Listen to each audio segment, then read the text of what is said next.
Hey guys, welcome back to my channel. Please like, comment, share, subscribe, all that good stuff. So today I want to talk about modes, and I want to talk about particularly the importance and the value of the modes and how you can leverage the information. Because most times we're taught a bunch of information on music theory like scales and pregios and triads and all this fancy stuff, but we're really never taught on why we need to even know this stuff.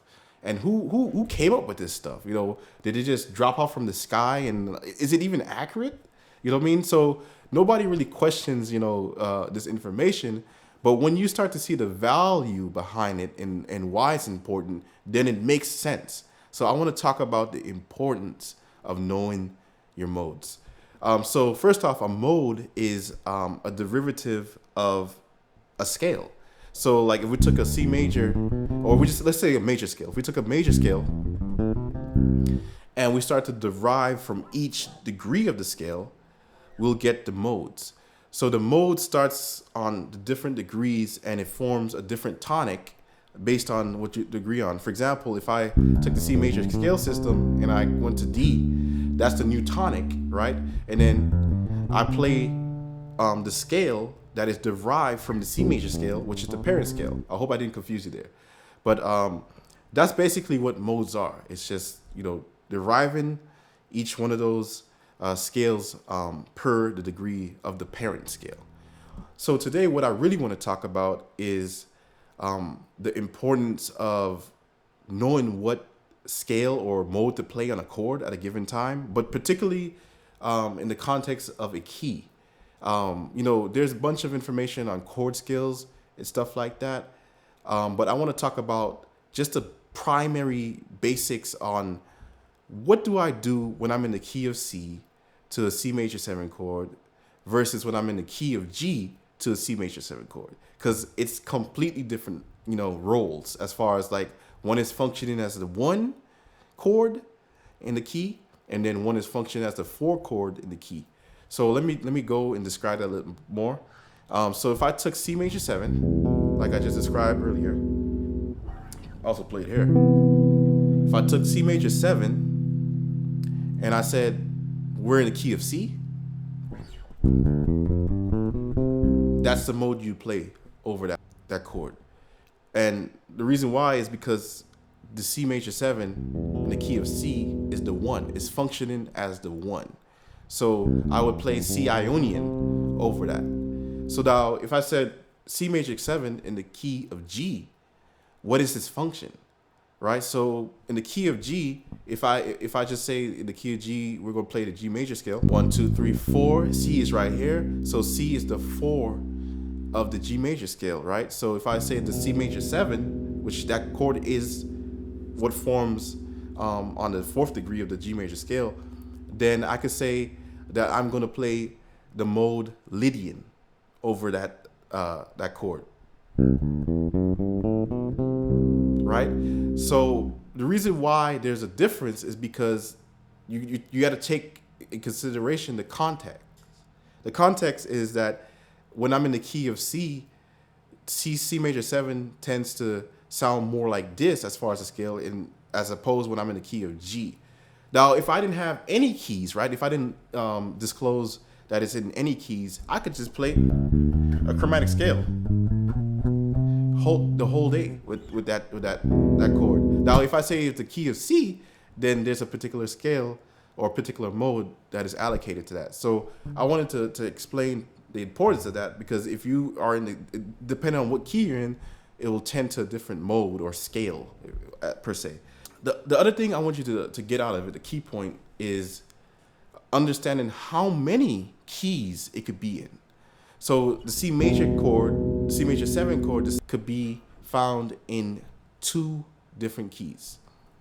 Only, that's it. If we're talking about the major key system, C major 7 could only be found in 2 keys, which is the C major and the G major. And because of that, you got to know what scale or mode to play over that. And the other thing you may ask is, why is that important? Well, it's very important because, let's say you're intentionally playing the 4th degree. So like somebody say, play the 4th degree over the chord, over the C major chord in the key of G, right? Play the fourth degree. You can't go to F, because most people might think, oh, well, it's a major chord. Well, I'll just play the major scale, right? I'll just play C major. You can't play C major because the 4 in the key of G is raised, right? It's not F. It's actually, F sharp, right? So it's F sharp, right? So that's why it's important to understand the modes, because the modes eliminate the guessing game, right? So if you understand it's F sharp, then you know for the 4, at least, it's a sharp 4, it's the F sharp, then you know you can't play F if you're intentionally stating to play the 4, right? So the next thing I want to go over is, what about minor chords? So if I took a minor chord, if I took A minor, how many keys, if we talk about in a major key system, how many keys is A minor found in? The chord. The chord A minor is found in 3 different keys. It's found in the key of C, functioning as a 6. It's found in the key of F, functioning as the 3. And it's found in the key of G, functioning as a 2. So that's a lot of information.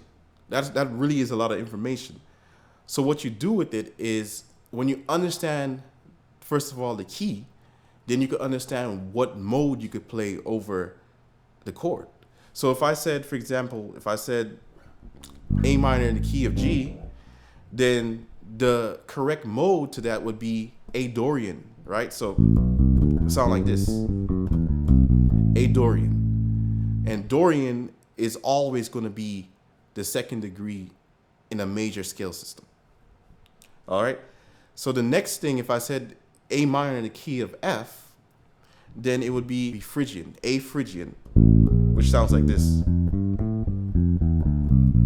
And you could analyze the intervals, right? Like, for example, it's the 1, the flat 9, or flat 2, the flat 3, the 4, the 5, the flat 6, the flat 7, back to the octave. So the next thing would be, what is A minor in the key of C? It sounds like this, which this mode is A Aeolian. So it's important to know the modes, because the modes direct you to what intervals are available on the chord in a given key. So by knowing this information, in this case, in a minor chord, one thing I hear all the time is the 6 is always like, pushed off to the side as, oh, I'm gonna play major 6, or I can play the minor 6. Like, for example, I hear this all the time. What if it's in the key of G, where there's a natural 6? That's a difference. That's a difference in sound and tonality. So it helps you to play the right intervals when you know the modes, right? When you know the modes, it helps you to play the right intervals on the chord at a given time, just by knowing the modes and knowing what key you're in. So that's the importance of knowing your modes, is to be able to play the right notes at a given time in the key. Chord types like the dominant 7 is only found in 1 key in a major scale system, and then also the half diminished chord is only found in 1 key. And when I say that, it only have one functionality in the key, right? It doesn't have any other functionality. So let me clarify that. So in the key, you could play it in the key of C, right? The dominant 7, and then you could play the key of C sharp, the dominant 7. You could absolutely go throughout all the keys, right? But what I'm trying to say, it only has one function, at least the dominant 7 chord and the half diminished chord, as opposed to the minor chord, which have 3 different functions, and also the major chords, which have 2 functions.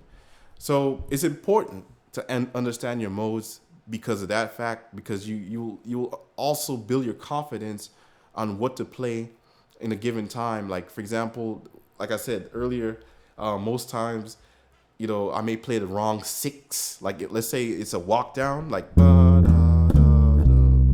right? Opposed to, that was a minor 6, opposed to the major 6. If it was really major 6 or a natural 6, it'll be this.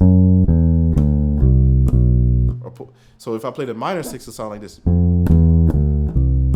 If I play the major 6, so there's a difference, right? Because in music, you tend to hear like walk downs like that, and you might when what I'm trying to get at is like you're not going to always play like the triad, like the 1, the 3, the 5, the 7. It's a given, right? Those notes are a given. If it's a minor chord, it's always going to be a minor third in a flat 7, and if it's a major chord, it's always going to be a major third and a major 7. Just talking on basic level, right? This information can be bent and turned into other things, but it's kind of subjective. But for fact's sakes, that's the accurate information. So when we think about the other notes surrounding, that arpeggio, we're talking about the 2, the 4, and the 6. What are those looking like? The 2 and the 4, the 6 are always like the ones that will change, right? Because they're the other notes, the other intervals that change the tonality of the chord or the scale. So knowing what 6 to play or knowing what 2 to play comes from knowing your modes. So that's why it's important to know your modes, so that way you could not harp on it too much, but to understand, like if you're doing a line that's walking down, to understand what correct notes you're playing. And you could always reference back to the major scale. That's like probably the quickest way to find it is, if I'm in G major, and I'm playing in the chord A minor, I could just use the notes of the G major scale if that's easier for me to think about. But I really do want people to learn the modes, so that way you don't just think from G major all the time. So that way you could think from A, you could think from B, C, and all the way up. So guys, I hope you found this lesson helpful. This is just scratching the surface, but I wanted you to understand this information, or I wanted to put this information out there so you could understand the importance of how you can leverage information from your modes and really make the most out of this stuff. Guys, I'll see you in the next video.